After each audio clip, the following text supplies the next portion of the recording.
की लड़ाई थी वो लड़ाई जारी रहेगी। जो आंदोलन हम लोगों ने जामिया मिल्लिया इस्लामिया से शुरू किया था वो आंदोलन जो है कंटिन्यू जारी रहेगा। हक और इंसाफ की लड़ाई जो हम लोगों ने जिस तरह से हमने पहले लड़ा है वैसे हम हमेशा लड़ते रहेंगे। आसिफ, ये बताओ कितना मुश्किल था आपके लिए?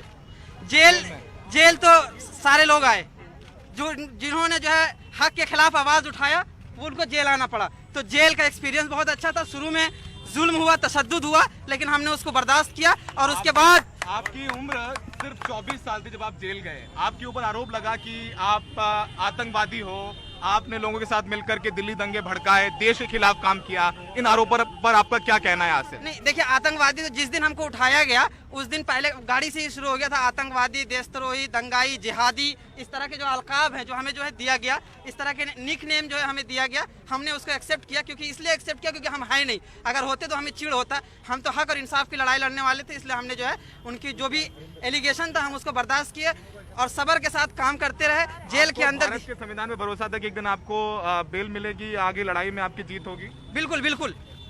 जो कॉन्स्टिट्यूशन है, जिस तरह से बाबा साहब भीमराव अंबेडकर ने जो कॉन्स्टिट्यूशन को बनाया और बनाने के बाद जिस तरह से तमाम धर्म के लोगों को जो अधिकार दिया, जिस तरह से बराबरी का, वो अभी तक बाकी है।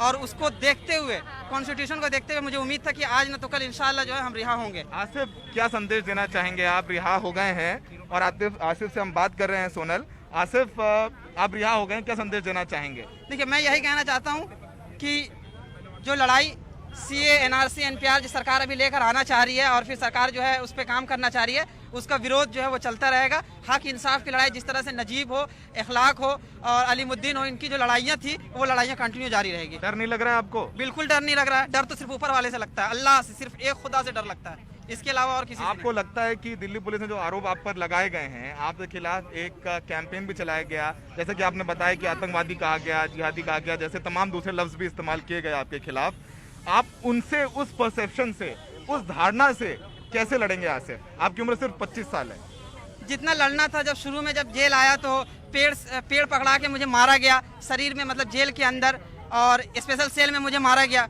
वो सब बर्दाश्त कर लिया था। बाहर आने के बाद इन तमाम लोगों का साथ है तो फिर तो आपको जेल में पीटा गया था? बिल्कुल जनाब। किसने पेड़ पकड़ के जो है यहाँ के जो मुंशी हैं, जो हेडक्वार्टर्स हैं, उन तमाम लोगों ने, जिस तरह से उन्होंने सुना कि जामिया के केस में, वो आके जो है पेड़ पकड़वा कर मुझे जो है मारे। मतलब कि मैं ना बैठ सकता था ना उठ सकता था, इस तरह से मुझे मारा गया। तो वो सारे दर्द जब बर्दाश्त कर लिए, तो अब जब आप सब लोगों का साथ होगा तो आगे की लड़ाई और आसान होगी। सिर्फ आपके खिलाफ मीडिया ट्रायल भी हुआ, तमाम दूसरे चैनल्स पे बड़ा चलाया गया कि चार्जशीट में आपने लिखा है कि आपने फंडिंग ली, प्लान किए, पेट्रोल बम रखे, आपने बड़ा प्लान करके सड़कें जाम की। आप चाहते थे कि जब डोनाल्ड ट्रंप आए दिल्ली तो उनके सामने देश का नाम खराब किया गया और देश विरोधी गतिविधि में आप शामिल थे। देखिए, मीडिया ट्रायल का जहाँ तक बात है, जेल के अंदर जो है, ये जेल इनका गढ़ है। मतलब किसी को उठाओ जेल में, जेल इनकी ज़मीन है। तो वो जो मीडिया है उनको जेल के अंदर जो है वो चैनल बंद करके रखे, मीडिया को दिखाते नहीं है। क्यों नहीं दिखाते हैं अंदर? ये क्योंकि वो उनको पता है कि ये गोरी मीडिया है, ये हक पे बात नहीं कर सकती है, उनको पता है, इसलिए जो है। और फिर जिस तरह से उन्होंने ट्रायल चलाया है उसका जवाब तो जो है अदालत ने जो है वो दे दिया।